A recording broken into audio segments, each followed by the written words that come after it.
Добро утро за сите вас кои што сега се вклучувате на програмата на телевизија Ултра. Ја следите емисијата Утринско будење, а сега е време да започне денешниот разговор. Овој пат разговараме за карате, а тоа ќе разговараме со денешниот гостин Владимир Апостолов, кој е магистер на науки по физичка култура и спорт. Пред се, добро утро и добре дојдовте во нашата емисија. Добро утро што ме поканивте да дојдем на оваа емисија. Најпрво ќе разговараме за вашите успеси. Член сте на првата македонска репрезентација по карате. Сте биле и тренер, и капитен, и селектор. Да разговараме малку за ова. Па вака, јас први бев као вице шампион на Југославија за кадети и за јуниорска конкуренција и влегов во јуниорска репрезентација на Југославија и потоа влегов во оваа репрезентација на Југославија. Значи, отидов во войска и Југославија се распадна. Потоа бев член на првата македонска карате репрезентација на светско првенство Гранада во Шпанија и следна 92 година и следното 93 година на европско првенство во Прага. Еден период бев капитен на репрезентација негде околу 96 до 98. Тренер бев на репрезентација 2003 година и бев селектор за помлади кадети 2007-2008 година. Така. Кои успеси би ги истакнале како најголеми во текот на вашата кариера? Кои надпревари, кои успеси? Па вака, значи бев 3 пати првак на Македонија, вице шампион на Југославија, интернационални турнири имаме, значи освоено на пример Амстердам Опен, второ место, Скандинавијан Опен, еднаш второ, еднаш трето место, Шотокан европско првенство, второ место, Вадер европско првенство, второ место, светско Шотокан првенство, петто место. Така купови имаме еден доста така со второ, со трето, со прво место, Швајцарија Опен во Берн прво место, така. Премногу успеси, премногу награди и сега сето свое знаење решивте да им го пренесете и на помладите, односно го отворивте карате клубот Супериор, да разговараме малку и за клубот. Но пред себе сакала да ве прашам зошто токму карате го избравте како спорт? Како се случи тоа да изберете да се занимавате токму со тоа? За карате? Па за тоа е одговорен братучет од мој, Љубе, кој како дете може да се прв на тренинг и потоа се фати едно друштво што сакаат карате и цело време заедно се дружите пред тренинг, заедно зборите за спортот што го сакате карате и така љубовта остана.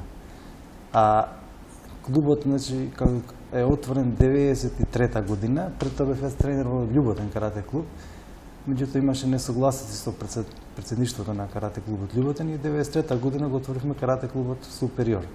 И од тогаш наваму постепено значи ваѓавме и добри деца, резултати, така зависи од моменталната. Значи веќе долги години постои клубот, а колкава е заинтересираноста на децата да учат карате вештини? Има голема заинтересираност, меѓутоа деца како деца, значи треба прво да дојдат на тренинг, да видат. Грешка се прави од родителите поголемо што дете као 5-6 години го тера на пример карате мора да биде карате, не. Науката кажува друго, дека дете 5, 6, 7, 8, 9 години, значи сака малку фудбал, родителот мора да го несе на фудбал. Сака кошарка на кошарка, сака карате, значи не да го насочи од таа возраст. Така, значи, треба самото да пројави желба. Да, треба да добие голем основа. Значи, што поголем основа, тогаш е врвот поголем. А после 12-та година, негде помалу, поадекватно, по-професионално се занимава, ако се одлучил за карате, затоа што тие деца што станале добри деца у карате на 6, 7, 8, 9 години, тие кои треба да прават сениорски резултати, тие се прекинати со карате или добиле повреда, пошто вежбале само одредени карате мускули и добиле некоја повреда. Значи, овие другите што вежбаат различни спортови, што имаат поголема основа, што постојано по-професионално се занимаваат после 12-та година, прави резултати прават на сениорска возраст. Значи, оптималната возраст за започнување со карате некаде околу 12 години, да. Или од претходно, но да се занимаваат и со други спортови? Со други спортови, да. Така. Кои се придобивките од карате? Што се учи пред се и кои се придобивките за самите деца? Па во карате спортот се вежба целото тело. Значи не е како на пример во тенисот само едната страна, него целото тело. И тука се големи придобивки, значи се вежба доста за нога, за рака, за кичма. Втора работа, карате е духовна вештина и во карате има како ниеден спорт полагање за појаси, нели, што обцран за звања Тие полагање го припремаат детето утре кој ќе има нели испити на факултет, да биде спремно дека се зависи од него. Треба да покаже нешто па да добие појас. Треба да научи за да положи испит на факултет. Така. Како оди тоа полагање за појас и како се стигнува до одреден појас? Па има ученички појаси кои завршат ученичките појаси и се почнуваат мајсторски појаси степени дана. Одредена техника, комбинации, кат. Треба да ги покаже на завидно ниво, како што е за жолт, за црвен појас е полесни, потоа се дадат потешки. Значи, како и дати возраста на децата, така и треба и поголема црстина, побави ставови, побави, така. Што е најважното за да се освои тој појас? Што е најважното, како сето тоа треба да изгледа, како треба едно дете да се покаже за да ја добие таа диплома, тој појас? Па зависи реков од појаси, за помалички деца, за помаличките појаси критериумите се пониски. Основните техники треба да ги покаже и првата ката што е за полагање. Со катата ги чисти техниките. Потоа иде како идат црвен, зелен, плав појас, техниките се малку покоректни, повеќе техники, посложени и значи по-чиста техника да покажеш школска техника. Катите исто. Кој ќе дојде више мајсторски појаси, тој треба да покаже и спортска борба. Спортската борба е различна од школската техника, значи не е иста борба и борбена техника и школска техника. Значи тоа е више тотално друг концепт на тренинг. Така. Дали има деца што и понатаму сакате да продолжат да ги учат и овие борбени вештини? Па обично сите деца се сакаат борба и тука прават грешка тренерите уште не научил општа техника, те го праќа на борба. И кој ќе видиш поготово во Македонија, турнири се прават се за мали деца за 6, 7, 8 години борба. Значи тоа дете не знае да иде, не да лета. Так. И родителите тука прават грешка, значи се задоволни со дете од 6-7 години да донесе медаља дома, мисли дека детето знае кој знае колку, садето не знае ништо. И не треба да се форсираат децата.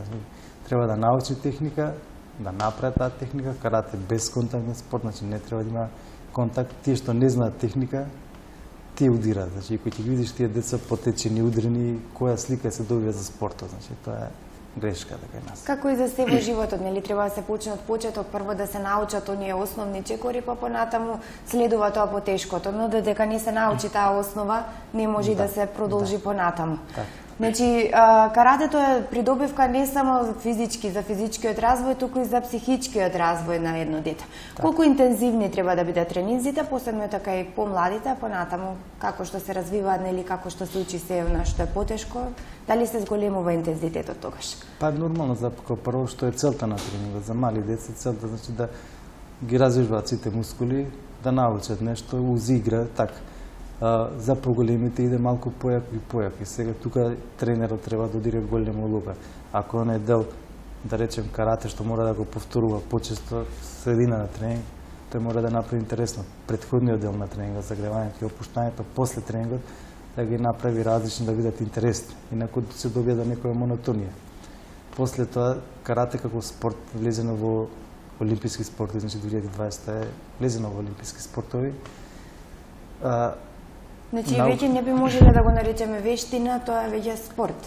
Да, вештина по мене кај нас големо луѓе се спорт, значи карате како спорт. Тој што чосови медаља на европско, на светско првенство, добија стипендија од државата, тие што се европски прваци добијат и државна пензија, значи да добие човек на 20 години пензија, се му е решено во животот. Така да.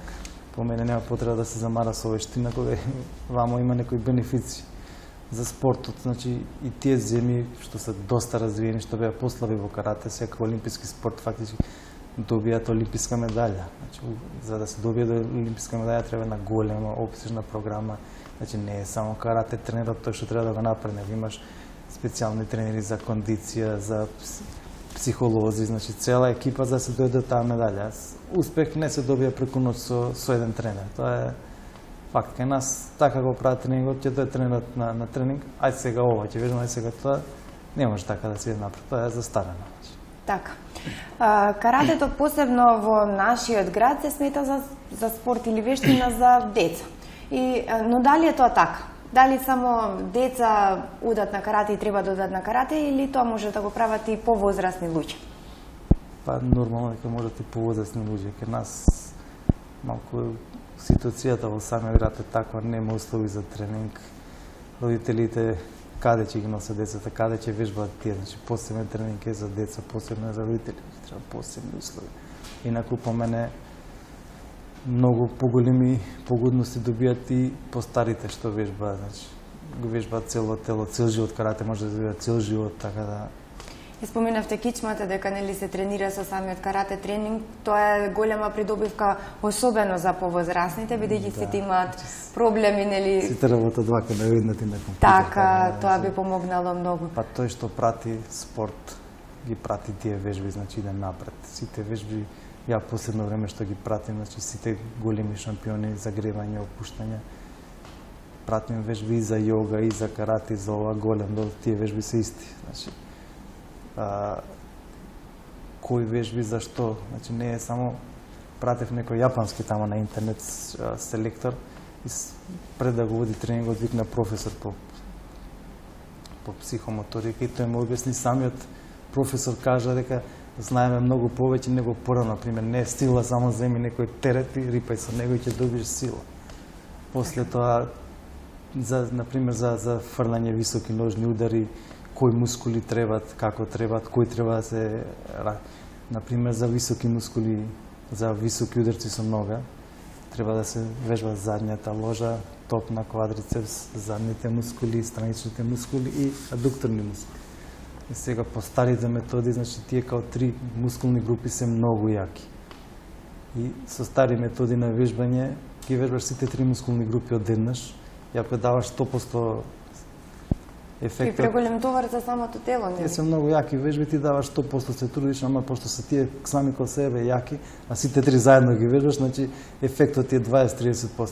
Пратев на некои интернет вежби на ована, изолиране, значи посебна мускулна група, посебна вежби, даваш 100%, ефектот е 90-100%, значи науката си го прави своето. Така, и интернетот многу помага, сам споменавте, нели, дека сега може се да се најде нови техники, нови методи. Кој сака да научи, може многу лесно да научи. Така. Интернетот врши и друга работа, например, јас се сеќам 90-тите години кои се растри Југославија, значи Македонија, и нашите такмичари ќе идат на некои првенства, не спремни.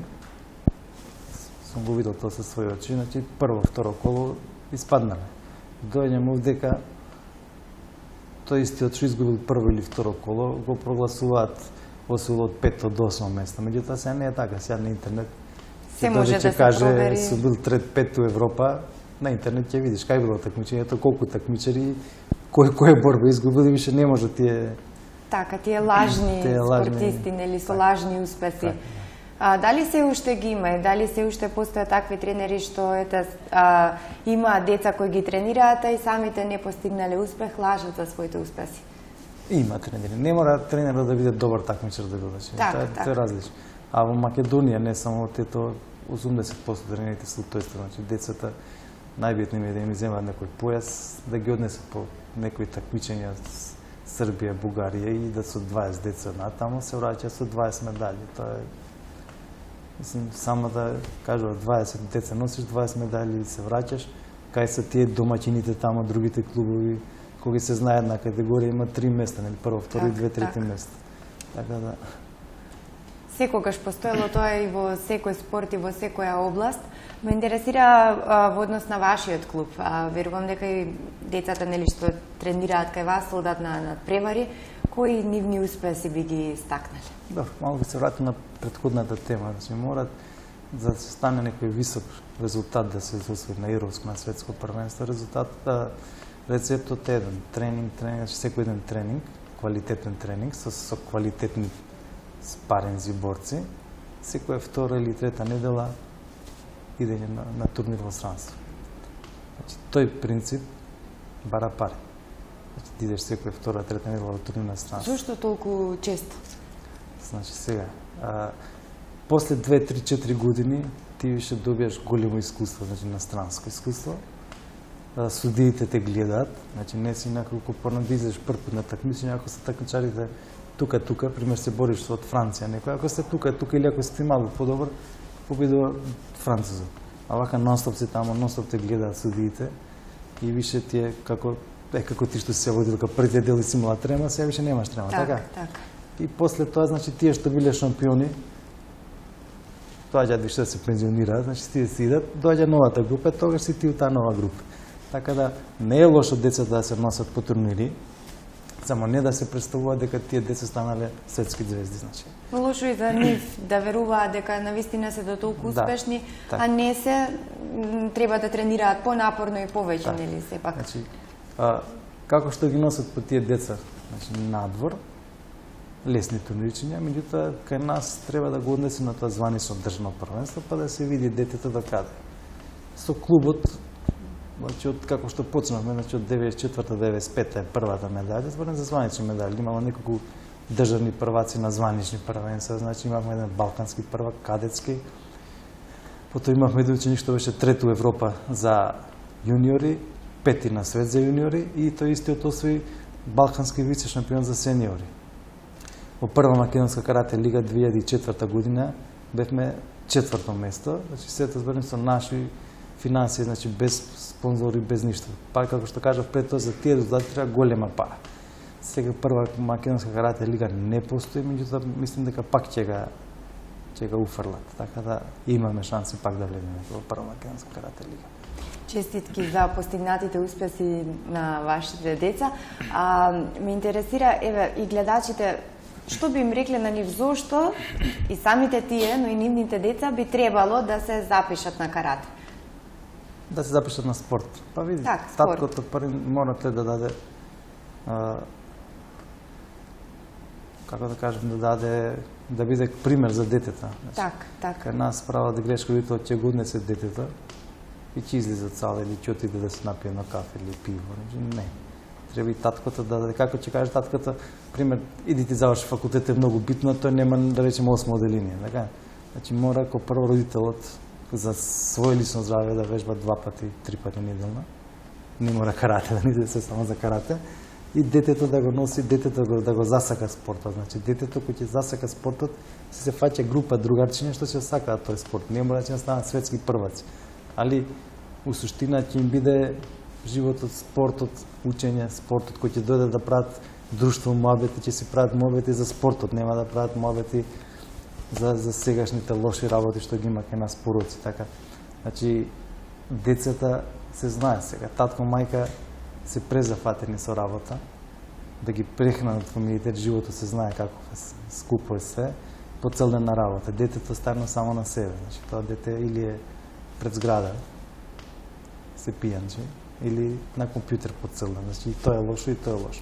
Значи родителот мора да застане позади своето дете, да го однесе на тренинг, да биде позади него, да го притиска, пошто детето секогаш иде по лесната линија, значи лаптопот, компјутер, интернет. На самиот спорт, нели, има и напор и се, и може детето и да не сака во тој момент, но сепак доколку биде доколку бидат и самите родители упорни и доколку правилно се разви, физички правилно ќе се развие, но и психички. Па понатаму ако остане спортист нема ни да ги сака тие работи како алкохол, цигари, нели, сите пороци ќе му бидат отфрлени, ќе живее поздрав живот. Сите што сакаат да членуваат во вашиот карате клуб, каде може да се обратат, каде се држат тренинзите, во кои термини? Значи вторник и четвртак во основното училиште Гоце Делчев од 6:30 до 15 за 8. Така, значи може да ве сконтактираат таму, да дојдат да разговараат со вас? Да, значи може таму да сконтактираат, може да дојдат со децата пред да видат, може да ги пуштат децата да проба, значи не е одма да плати, па него да види дали им се допаѓа, дали им тоа, дали ќе се најдат таму да пробат неколку пробни тренинзи, па дали ќе продолжи детето, па после ќе се запише. Така.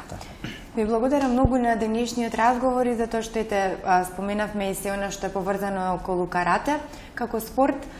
Се надевам дека вашите членови ќе имаат уште поголеми успеси и дека ќе имаме уште повеќе деца што ќе се занимаваат со спорт, а не со оние пороци кои ги споменавме.